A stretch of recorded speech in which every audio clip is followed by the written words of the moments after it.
So one of the things I was wanting to do with this vlog was interview some good climbers. Back in the day, back when I had pictures of this man on my wall in my bedroom, when my haircut was almost as mad as yours was, the magazines that I used to read, like On the Edge magazine, used to have really good interviews. And you would have these burning questions that you would just love to sit down, and often the interviewer would ask them, and I learned so much from them. And I really feel that that's kind of missing from a lot of the climbing media these days. So I'm going to try and interview some people. And the first person I'm going to interview is this man, Neil Gresham, we're here on a Sportiva boot demo. Neil is my colleague on the Sportiva team.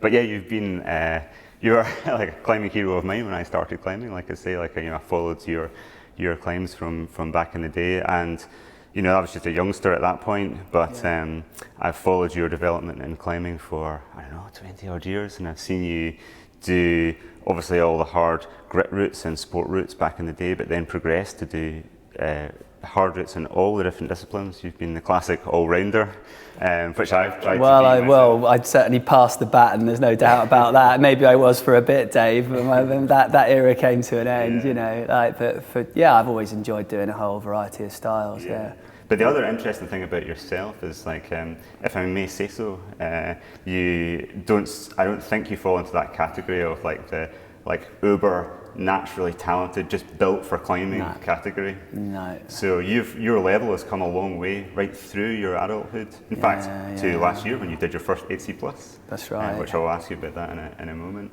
Okay. But that's really interesting because you've had to follow the science and really sharpen your game of how you improve at climbing. For me, being pretty rubbish at climbing and not physically suited right back at the start turned out to be the best possible thing for my development as a climber, because I had to work really hard and chase it. And I've seen some climbers who have that, they're just oozing talent from all pores, and they just naturally get really strong. They often don't have the drive because they don't feel like they've earned it, and also for me back at the start, it was never about reaching the top grades, because quite frankly, I just thought I've got absolutely no chance. But if I reached the middle grades, I'd be super happy. But then once you work out that you can improve, you just keep going. And I guess that's what happened with me. It took a long time. It didn't happen overnight like you're seeing these days with some of the youngsters. Yeah, that's it. And climbing walls and climbing has changed. I mean, what were you doing for your training? Back in the day, I guess, a lot of people watching this won't appreciate what climbing walls were like. It's just so hard to communicate how it's changed and how we now, places like this, you could never have conceptualized it at all.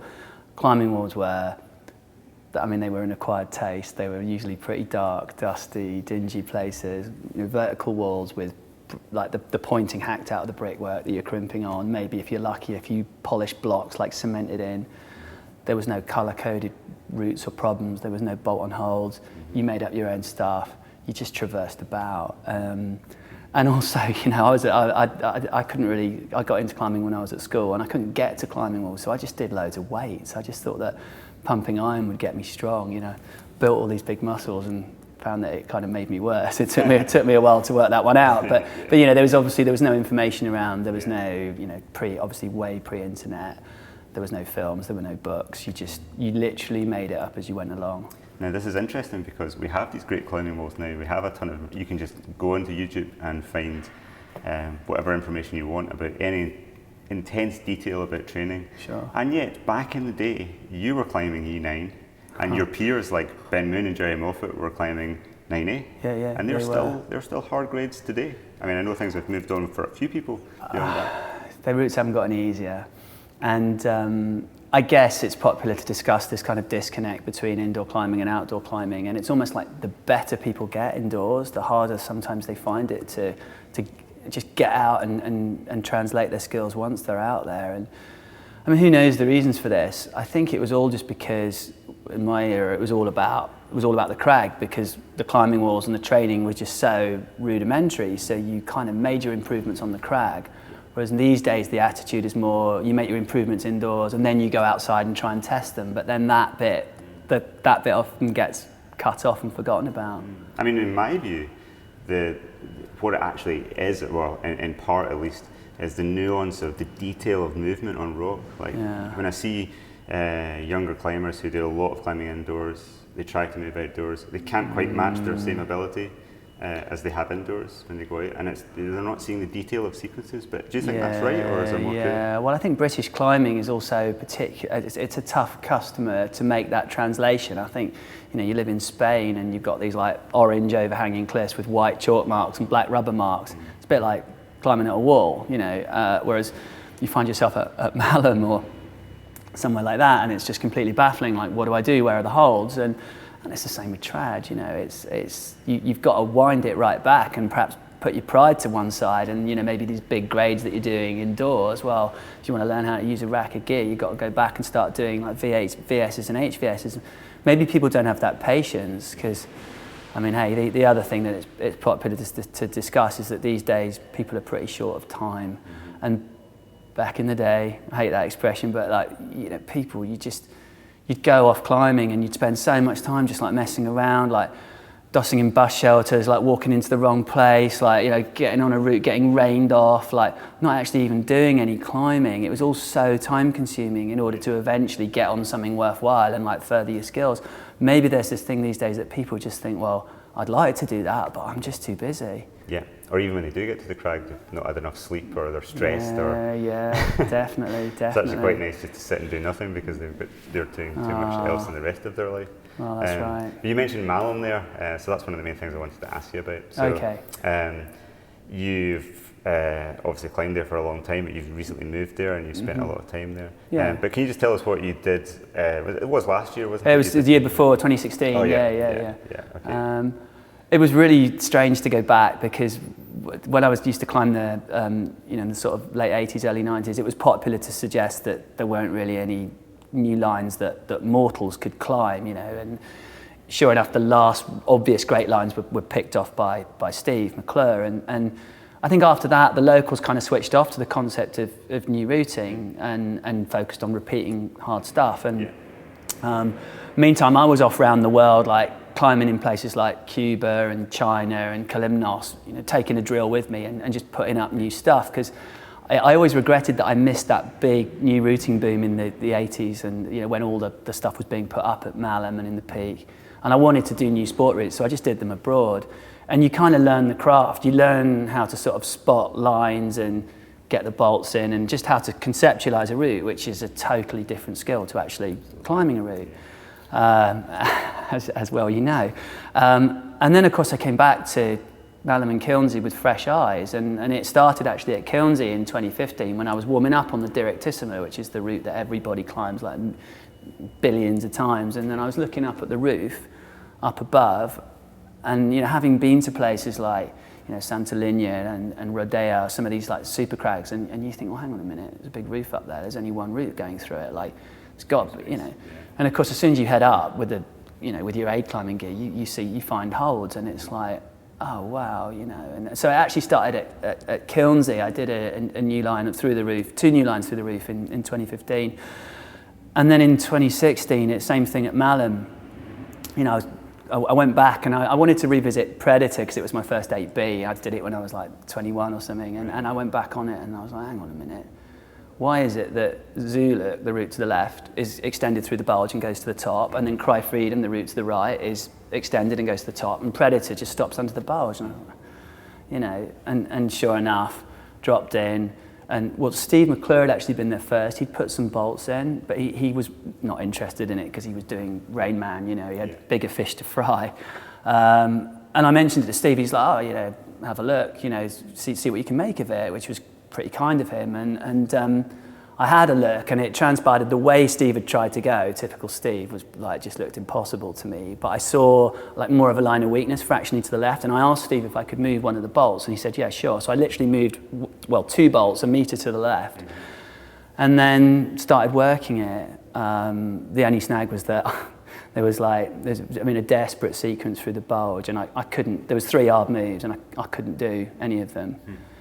And that was the point where I used to have this sort of golden rule about projects, is if you can't do the moves on your first day, or especially in your first couple of days, especially if they're right up the top of Malham, a lot of people would think that. You'd think, no chance. You know, I couldn't do these moves at like ground level above a crash pad, so how am I going to climb Predator and then go through these moves. But I feel like I've learned more about climbing in the last 5 years than the rest of the period put together, and you know, and it just keeps on. It's amazing how the more you think you know it, the more you realise you don't. And so, what did you have to manage to climb that project that you didn't have before? I mean, so many things. You helped me out. Remember, we'll get to that bit in a minute with the psychological stuff. But what I realised is for me, that I'm not just one of these like versatile good climbers who can just generally, like someone like, you know, Kath or Steve McClure, who can just basically go anywhere and just climb like super hard grades. The only way I can do it is with a really like detailed sort of specific approach. And the thing that's really worked for me in the past is just totally tuning my training to the requirements of the route, saying, what's the route asking of me? What have I got? What do I have to do to, you know, to rise to it? And in the case of this move, I mean, there was like a couple of holds that were just weird grips that I'd never used or trained before. Yeah. One really like odd kind of thumb grip, and I started doing that in my training, and then pulling all the other things together. I mean, the big thing for me in the last 5 years has been nutrition. Yeah. I know it's a subject you're really interested in as well, and so let's get into that. So okay, surely you were eating a healthy diet. Always a healthy diet. Yeah. So how could it move? What was it about the nutrition that was making the difference? Right.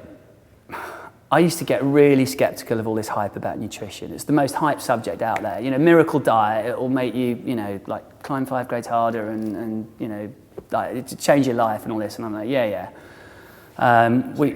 We've seen it all come and go. And so as a result, I've been very resistant to that. Like, you know, just healthy, balanced diet, common sense, carbs for energy, protein for strength, you know, like the stuff that you learnt back at school virtually. And I really just didn't believe that a major change in diet strategy would make that much difference. Yeah, sure. Until meeting this chap, Glenn Burrows, who's a nutritionist, and he was really like, Neil, you're so last century, like it really has moved on, and you know, look, you can be stubborn and resistant to this change and a disbeliever, or you can kind of give it a go, you know, open your mind a bit. And I started doing he put some strategies in front of me, in particular like low carb strategies, and I started cherry picking the bits that I fancied and you know, doing elements of it and then noticing gains. And of course, so just to be specific, what was the objective? Was the objective to change your nutrient density, or was it to lose weight or to lose fat? It was everything. It was across the board. He was like, look at you, you're having a latte or a cappuccino every hour with a sweet sugary cake. You're going, you know, energy levels up and down and all over the place. Like, you can't obviously go climbing without caffeine. You can't even like send an email without caffeine. It's just, I mean, caffeine was ruining my life, you know. And also, like, the thing I really noticed was, I noticed my recovery was kind of getting worse as I got, but I just put it down to age. It's like, when I'm in my mid-40s, exactly. like that's what everyone tells you, you know, your recovery's going to get worse. And he was like, you try this, watch what happens to your recovery. And also he said, you know, he said, you know, no disrespect, but as a climber, you're in the kind of upper weight band. He was like, you know, you look at some of your peers, they're way lighter than you. And I totally knew this, but of course, I was operating in the 80s and 90s when climbers were going on starvation diets, and for me that was a total red flag. It's like, I don't care what benefits that gives you, I'm not starving myself for climbing. I'm not, you know, that's just not the way to go. And he was like, aha, he goes, you will never feel hungry, you will always have good energy, but your weight will fall off. And I was like, this just sounds a bit too good to be true. Yeah. And basically he was right about all of it. And yeah, my weight came down, my energy was incredible. I'd be doing these training sessions at like, I'd get back from Malham and I'd be training at midnight and stuff, you know, like energy just, and that was like virtually cutting out caffeine as well. And so this was on a low carb? On a low carb, this was specific. A ketogenic diet? Not fully ketogenic, you know, you see this is where we get into deep water, because people hear about ketogenic, which is basically like virtually cutting out carbohydrates. Now, you know Dave, you know this better than me, but like there are certain advantages to doing that at certain key times, but it doesn't strike me as being a particularly wise thing to do on a sustained basis, like depriving yourself of a major macronutrient. You know, no surprise if you do that for too long, you're going to start to run into trouble, and people do, and so as such, ketogenic diets are often kind of, you know, blacklisted, but what I found was that going fully ketogenic for very short periods was useful when used strategically, but for the rest... For what purpose? In particular, initially for weight loss. Yeah. It was very good for that. Yeah. But kind of that alone. Yeah. So then to switch to like what is now kind of called more generically a low-carb formula, where you are eating carbs, but just not as much, not the shovelfuls of oats and pasta and all that stuff that I just used to, that you're told that that's what you should eat for energy and like have carbs for energy, but cut your fat down because that's what makes you fat. I mean, that's just obviously now that science has been turned upside down, and relying more on fat for energy. Yeah. And carbs become something that you use strategically more for glycogen replenishment. Sure, yeah. So in terms of how much carbs you were eating, do you know what were you eating? Following an amount in grams or percentages each day, or did it change? I always did it more by feel, but guided initially by Glenn, who just gave me amazing advice. I mean, there's a lot of stuff. The thing I want to sort of say to anybody watching this is that I'm not an expert nutritionist, and I've never claimed to be. And it's really important. Like, nutrition needs to be personalised more than training does. Because we just said that you had a specific case of you were too heavy to do the climb you wanted to, but other people are different. Other people are different. Now, this strategy worked for me. The worst thing you can ever do is copy a diet because it works for someone else. So if anyone's listening, to this, don't just copy what I'm doing. Go, find out for yourself. See someone who's really up to date on the new strategies. Anyway, what I found was that the thing that impressed me most of all was recovery. Mm-hmm. I've never been one of these people who could train. You hear about these crazy trainathons that the top guys, Andra and Megos, do. Mm-hmm. And of course everybody's tempted to copy, even though that you shouldn't. And I've done this enough times, and I know that what happens if I start training hard 2 or 3 days in a row, I just get shut down. Yeah. But what happened when I got onto this plan was that I actually could train pretty hard, like sometimes twice, sometimes even 3 days in a row. And it all boiled down to that, rather than, and it wasn't even so much to do with my protein intake, it was purely to do with the fact that I wasn't eating shovels full of grains, which put you under so much sort of stress from a metabolic point of view, and also mean that you get this inflammation that you need to deal with, because the human digestive system often really struggles to process grains, and you're using so much energy for that. So you're relying on other stuff, and it felt like running on high octane racing car fuel instead of running on diesel. Yeah. That's the only way I can describe it. And because you've dabbled with this. And the only thing is, of course, we can't do this stuff all the time. Like you need to have your treats. I mean, I like eating cakes and stuff like that. Well, that was going to be something I was going to move on to. So, you discover this dietary strategy that makes you feel really good. You recover well, you train well, you send your project. Yeah. So, do you just follow that forever? No, I mean, I really was amused that time when you bust your ankle and you stayed on it, because I know that you're the man with the iron will, and I think you said something to me like, well, it's easier just to keep going, and I mean, you've got a rare level of discipline in that respect, but I cycle it, Well, it's interesting you would characterize it in that way, because I would almost characterize it for myself in the opposite way. Oh, go on. So I do feel like I can have an iron will in certain situations, and that was the dissonance that I faced with my own personal struggle with my weight all my adult life. How come all these people that I know tell me that I'm the most obsessed climber they've ever met, I'm really disciplined? Yeah. How come I can do 7-day fasts? Yeah. But I can't just eat one cake? Yeah, no. What's going on? Yeah. So I found that for diet specifically, that staying on it actually didn't require an iron will. It relieved me of the need to have an iron will. So there are two different things. Now, of course, when you cut down carbohydrates and you rely more on fats, the cravings for sugar disappear. You actually, these cakes that you think that you love, that you normally love, you look at them and you're like, actually, I don't want to eat that. Yeah. That is one of the most liberating things about it. Yeah. However, for me, there's just I call it like comfort mode. Yeah. Sometimes we just go into comfort mode.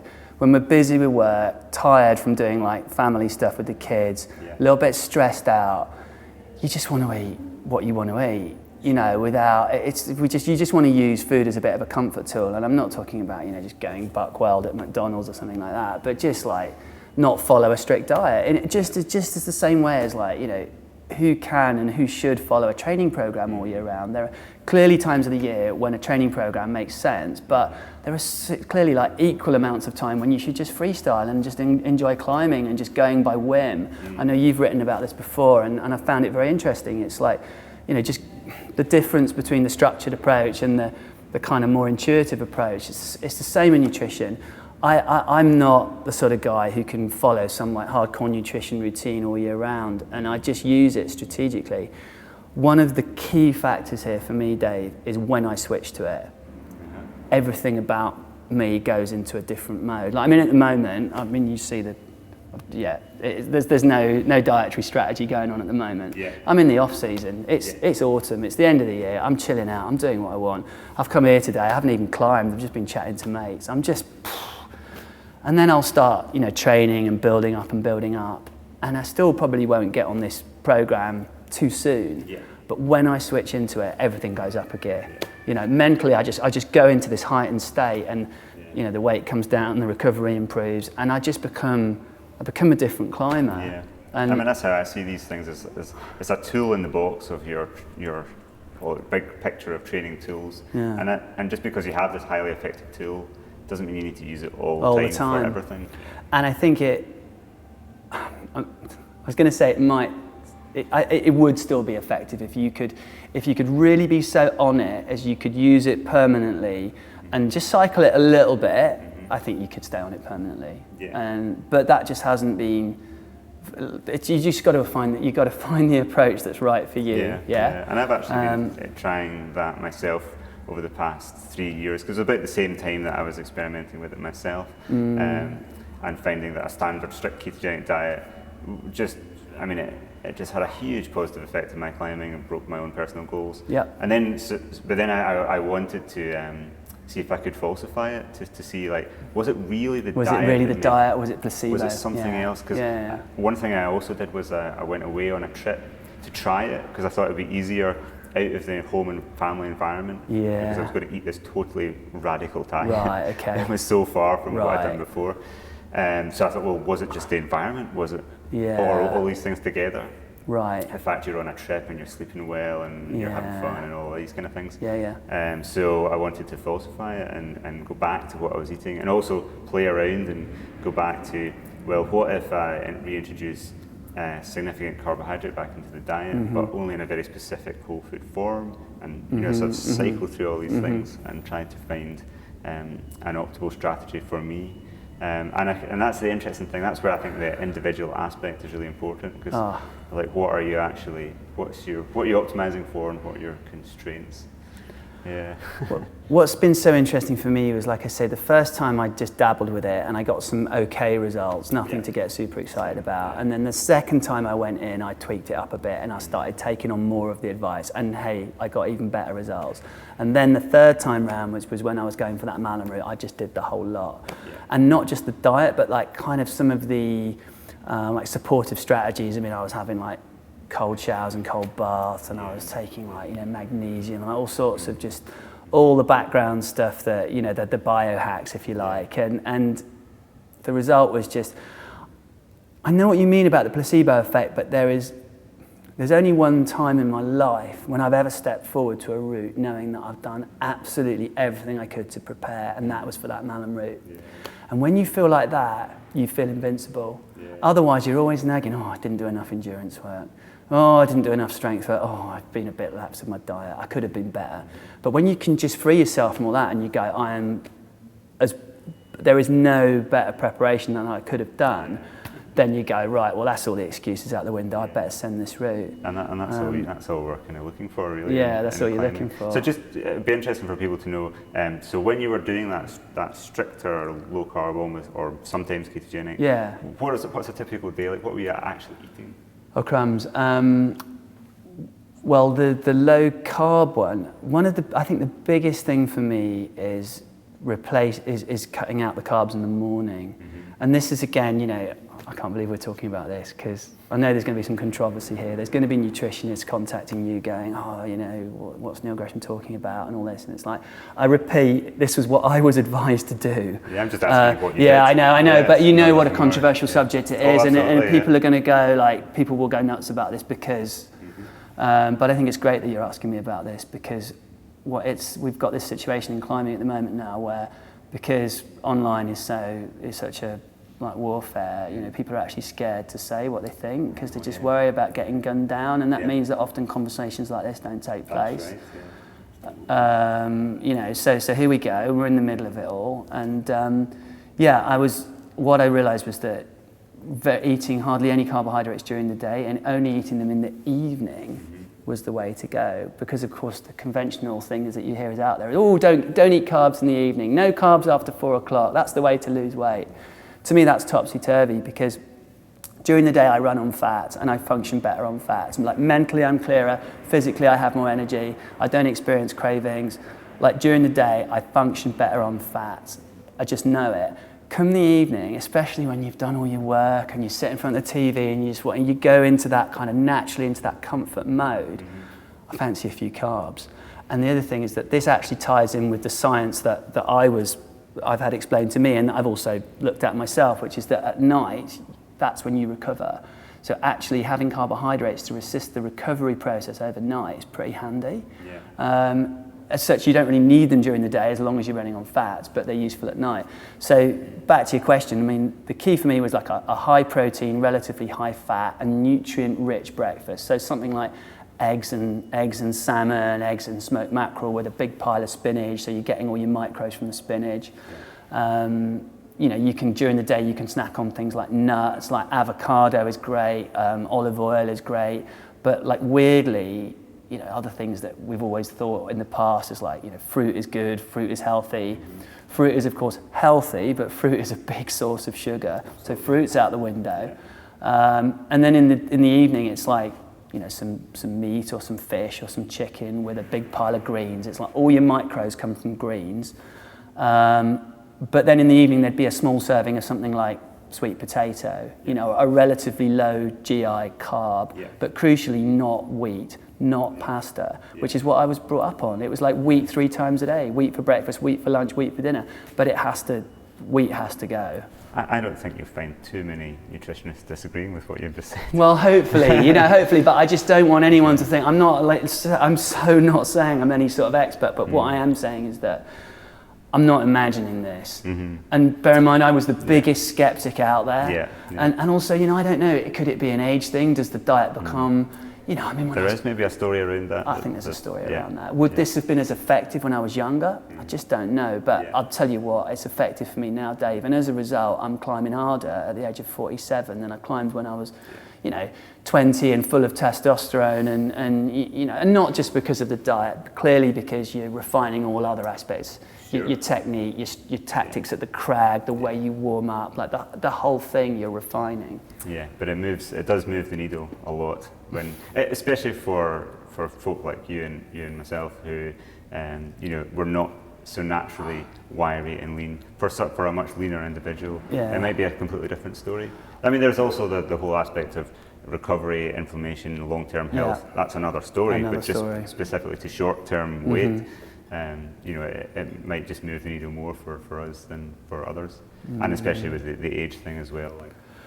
Well, I think you know, worrying times in climbing. We've got the pressure of the Olympics, and there is this thing out there that, I mean, you know, everyone knows that climbing is a real power to weight sport, right? Absolutely. I mean, it doesn't. It's just some people will try to argue that it's not. Yeah, some people will try to argue it's not, but you in a way can't really think of anything that's more weight dependent than trying to haul your body weight up on these like tiny little fingers that we have, and you know. But of course, people get it wrong, get on the wrong path, get on a dangerous path, and we've seen athletes run into trouble. Absolutely, I'm sure you've coached many of you. Well, not actually coached directly, but seen athletes close to me run into trouble, and these are worrying times because there isn't the information out there, and you know, hopefully everybody's gleaned from what I've been talking about here that the worst thing you can ever do is just like stop eating, starve yourself on some misguided theory that this is going to make you climb harder, because there is all sorts of woes coming your way.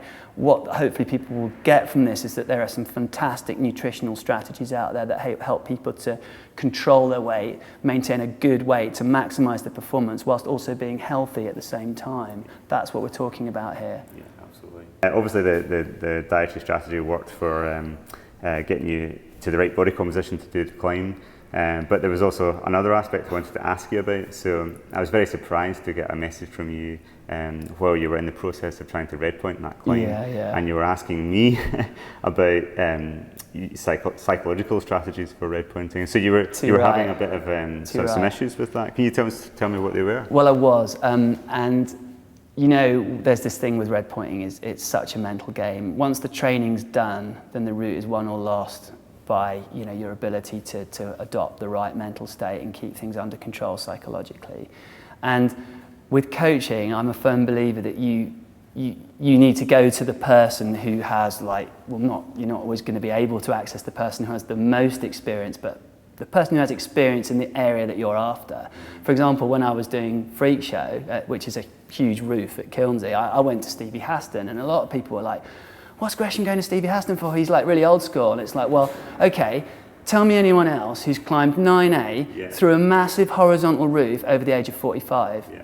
Can anyone tell me anyone else from the UK? Sure. It's Stevie Haston. He knows what it's like to climb that type of route in a body of that age. Yeah. And, you know, Stevie's advice was pretty gutsy and hardcore, but, you know, having someone like him who's from the coalface, knowing what it's like to do it was important for me, and it helped. And, you know, again, like if you say, all right, climbers who've just got the ability to finish, because we love to talk about, you know, what's the best, you know, what's the most important aspect of climbing performance? Is it your front three strength? Is it your anaerobic capacity? Is it the this or that? To me, it's finishing game, because we see a lot of climbers trying things. We see a lot of climbers getting close to things, but the greats are the people who finish things. And they're not always the better climber. Not always the better climber, and when we say finishing game, sorry to blow smoke, Dave McLeod, and that's why I got in touch, because I was very close to doing this route, but yet I wasn't doing it. And the trouble with this route was, I mean, as mentioned earlier, you climb Predator, which is an endurance-based 8B, and then you get to this bulge that has a total shutdown boulder problem, which I tentatively said was font 7B+, because I'm a rubbish boulderer and I can't really boulder much harder than that anyway. But subsequently, some proper WODs have been on it and suggested that the boulder problem was quite a bit harder than that. And you know, no surprise what happened. I used to climb up Predator pretty easily, because that style of climbing, endurance-based, I'm relatively good at. And I used to get to this boulder problem and just fall off. And I actually climbed Predator clean 49 times, and without ever dropping it. And then did the route. It was on my 49th go that I redpointed it. But the problem was that I kept falling off in the same place. And when that happens, it's soul destroying, because on other routes that I've done, like sport red points that are more endurance based, they dangle you a carrot because you keep getting higher, you keep getting a bit higher, you can see the finishing line, you just keep at it, you keep taking your ticket, and eventually you get to the top. But with this route, it was like same place, same place, same place, same place, you know, and that deeply programs the same outcome, you know, like in spite of you're constantly trying to like work against that and say, well, this could be the one, you know, keep an open mind, stay optimistic. But then of course you go out and fall off the same move, and it just keeps playing out that way. And it's how to break that cycle. I knew there was some sort of mental, there could just be some sort of bit of context or way of looking at things. And the other thing, Dave, was like, you know, on psychological stuff, there was one of my favorite lines on this, is something that you'd written previously, resonated with me so much. And it was that you said something along the lines of, routes have been climbed in every conceivable mental state, from angry to bored to over-aroused to under-aroused. And what that means is you can almost throw out of court the whole debate about what's the optimum mindset, because theoretically you can climb the route in any mindset. Because the trouble is, once you try and reach out and capture the optimum mindset, the further, of course, it moves away from you, unless you're some type of genius of the mind, which I'm definitely not. It's like you say to yourself, why am I nervous? I don't want to feel so nervous. And all that does is make you more nervous. You know, it just becomes like a vicious circle. So once you say to yourself, actually, it doesn't matter, I'm nervous, who cares? You know, or I'm really like overhyped, who cares? Or I'm feeling just today a bit bored and like annoyed with this, and I just wish I was somewhere else, who cares? And that really, you know, that was a really good But that was something that you wrote prior to me contacting you. And then I just think that you pointed out to me something about a disconnect between body and mind when you're red pointing, that you're thinking about the next bit when you should be thinking about the bit that's in front of you. Yeah. It was just one of those, and you just helped put my mind and body back in time with each other, and I think that was the trigger. And I'm sure it was the trigger, in fact, you know, and often roots are won or lost over something quite small and simple like that, and you helped to root that out of me with that kind of Q&A process. So no, it was good. It was really good. That was great. So, at that point you were very close. You had almost all these ingredients in place, and then it was really just the last little bit to get you over the line. So tell me about, was there anything different on your successful attempt from the previous ones? Definitely. And something else you said to me is like sometimes you don't even know what caused it, and you told me about times when you and like power your way up it with like almost like bad technique, but like over pulling it, and you still do the route. Then there are times when you totally style and technique it and you do the route, and it's hard to know, but like in this case there's no doubt in my mind that I did it. Partly thanks to that psychological trick, but I think mainly just because I climbed Predator better than ever. I remembered climbing Predator, and it just never felt so easy. It was just, and I was really enjoying it. It just felt like a dance. I was always very influenced more by the sort of like climbers like Le Ménestrel, who saw climbing as a dance, whereas like nowadays we hear crush it, send it, conquer it, battle against it. It's like, I don't think the rock responds well to that. I don't think the rock listens to people who particularly try and like, you know, establish their supremacy over it. I think it's a dance, and I just remember just being in this fantastic rhythm and just like, you know, and it was just like da da da da da da da, you know, and it was just like, oh, this just feels good. And I remember when I was climbing and I was like, I really don't care if I do this route or not. It just feels great to be moving so well on a route like this. And I got up to the rest and I felt not pumped. And I'd been up to the rest before and felt not pumped, but this time I really wasn't pumped. It was like, I'm not even sure if I need to bother with the rest now. And then I did it. So yeah, it was good. It was really good. That's brilliant. And worth the other 48 attempts to have that one really good one. Worth the other 48 attempts. And you do. It's really hard to know with red pointing because we've seen climbers have like multi-year sieges. Like, I mean, some climbers still trying things like after a decade at Malham, you know. And it's like it's knowing when to call time. Like, could the next red point be the one? It's as a game, it's so underestimated. You know, it's tough, isn't it? But also, what makes it interesting? What makes it interesting? I was just going to ask you maybe a question related to your coaching, because that's also been another big part of your life, not just your own professional climbing, but definitely, helping other climbers. And I've appreciated your work whether it's been writing you've done in the magazines for many years. And also the films that you made. I mean, back in the day when people watched DVDs, you made a couple of brilliant DVDs about climbing technique, but they were great. It was like needed to be done. It'd be great to see those online. You should put them online. Oh no, they are now. They're online now. Yeah, definitely. We'll have to. You'll tell me the link, and I'll put it in the notes below this video. Oh, thanks. For people to look at. Yeah, because they were really good, well worth watching. And often people have a hole in their technique, like one habit, the one thing they don't have. But anyway, what I was going to ask you about was related to climbing and climbing walls changing so much. And for thinking of young climbers that you see so many of them, which is brilliant. We were in TCA in Glasgow last night. The place is packed with young climbers going for it on the boulders, which is just great.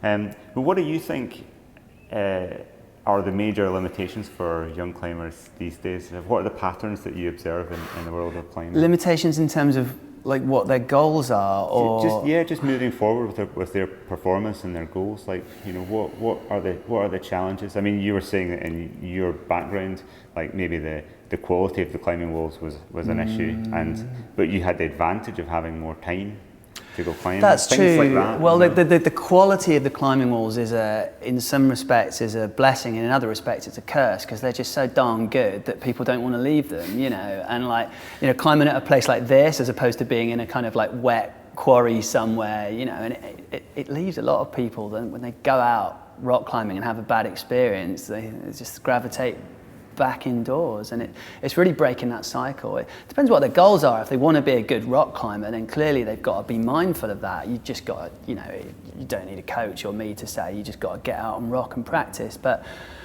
indoors, there's pressures too. I mean, the comps from the word go, as soon as they appeared, were tense. Lots of tense parents, lots of tense coaches, lots of politics, stressy environments. And with the Olympics coming along, that's just going to be multiplied by a factor of God knows what. Lots of questions about whether we have coaching infrastructure in place to cope. Currently, I very much doubt it. We haven't really coped thus far, let alone with this coming. And that's a major reason for dropout across other sports, is pressure from coaches or from parents, or just pressure in general. Yeah, we're seeing, a lot of parents are coming to me going, my wall isn't providing, or X or Y aren't providing, and can you help? I'm like, no, I'm totally swamped, And then I've referred to 3 other coaches who say the same thing. It's gone crazy. Obviously when I started there were no climbing coaches, and it's gone nuts. And it needs to be addressed at a much broader, higher level. So clearly a good climbing coach for a young climber is kind of gold dust. A good climbing coach for a young climber is gold dust, but I also think that sort of mechanisms for letting off steam and taking the pressure away. I understand it, I get it that if you're going to focus on winning comps, you've got to climb predominantly indoors and in a sort of training environment, but having a bit of rock on the back burner as a bit of fun, as a bit of just go out and have a nice time and experience something new and have a bit of an adventure, with someone who's safe to take you, of course, but having that is a fantastic way of just in the back of your mind saying, if something goes wrong here, if I tweak a tendon, or if a judge is feeling not on my side on the day, which we know happens, or one of these awful travesties of justice that we hear about in the comp environment, if that happens, I've got something else that I did with my year. I went to Stanage and tried Gritstone, or I went to Portland and clips and bolts and did that. And otherwise it was all for nothing. And that's the feeling that a lot of comp climbers get, and that can be really crushing on the spirit. Add to that all this kind of pressure that's being put on youngsters, and at school as well. And you just need these little, you need the other outlets, and rock's kind of ideal for that. It's funny. My daughter's 7, and she's just starting to go to climbing club and learn to climb, and being involved in the whole scene. But I can see sort of her and myself in her, at that stage where she is keen but doesn't have the resilience against setbacks, and that carries on right through. And I feel that that's really important. So how does young climbers deal with a bad comp? Because a bad comp will happen. Yeah, it will. Well, that's part of the coaching process, isn't it? That's something that's not an easy answer, and a good coach will definitely prepare them for that. But one of the biggest ways is realizing that there's more to climbing than just comps. That really helps. Brilliant. So maybe one last thing, you could tell me about what things you're planning to do in the next few years. I know that this year you've climbed D9 again. You started or maybe maybe close to that grade, depending on your grading system. But I've been getting back into trad and really enjoying that, and just oh crumbs, Dave! I'm not going to tell you what my project for the spring is. Oh, but you have one. But I have one. Of course, I have one. Oh yeah, definitely. There's definitely stuff I want to do. But I think the biggest thing for me is we spoke about the nutrition thing, but one of the most exciting things for me is realizing that age is just no restriction or limitation, and we look around and see so many climbers hitting PBs at the age of 45 and beyond, and we've got our pal Timmy Emmett, who's out in Spain right now trying his first 9A, and we're just hearing about this stuff, and because I think the thing is that just training's so fashionable, right? And everyone's talking about training and power and get stronger, and it's sort of, you always hear about people talk about Adam Undra, oh he's so strong, and it's maybe that's just a kind of a generic term, but really the reason Adam Undra is good isn't necessarily because he's strong, it's the skill side of climbing is huge. The tactical side of climbing is huge. And this is, as an older athlete, what you can focus on. But that's not to say that you can't still get stronger and fitter as well. Absolutely. But there's just so much scope for improving as an older climber. And maybe when I was a bit younger I remember once I bumped into some guys at Kilnsey and they gave me a bit of a hard time for something that I wrote for older climbers. Oh, really? And I was like, you got to be a bit careful, you got to watch injury, you got to do a bit less, stay off the campered boards, this type of thing. They were like, oh, that was a little bit demotivational. And I was like, and I totally took their points, as I would always try to. But what I've realised is now that I am knocking on a bit, there is way more that you can do, and I feel like I did those guys a disservice. Right. So I kind of want, when I speak about this now, I really want to like emphasise just how much you can do as an older climber. Yeah, I totally agree. I mean, because I'm 40 myself, and still feel like I'm improving, and I just feel like my capability to see off hard projects is as good as it ever was, if not far better. If not better. Yeah. A bit less pressure maybe. Yeah, and I've always felt that about climbing specifically. I've always thought like, even, 10, 15 years ago when we had less knowledge about all the things we've been talking about, you could still observe that a lot of climbers were hitting their best quite late compared to a lot of other sports. And there may be a physiological reasons for that, but I always felt that the great thing about climbing was that if someone does a pulley injury or something like that, they can just go off into the hills, and then they can go into climbing, and they can still maintain that enjoyment while the pressure is off. That is so unique about climbing, isn't it? That is so brilliant. Yeah, what would be the equivalent in other sports? I just don't know. Yeah, if you're a 400 meter runner and you pull a tear your hamstring, that's it. Yeah, you're right. Yeah, and I've seen that with climbers who specialise in one discipline. If you're a hard boulderer and you get injured, I've seen climbers who I used to train with in Glasgow back in the day, and they just stopped climbing because they got injured. They're out of it. Yeah. Or the winter climbers, like they break an ankle and they have they miss a season and they just lose interest, or they get very demotivated. So that breadth of, like you were just saying about the comp climbers, is to have something else. It might not be climbing related, it could be something else, but definitely that I think gives you that resilience against all the setbacks that you'll have.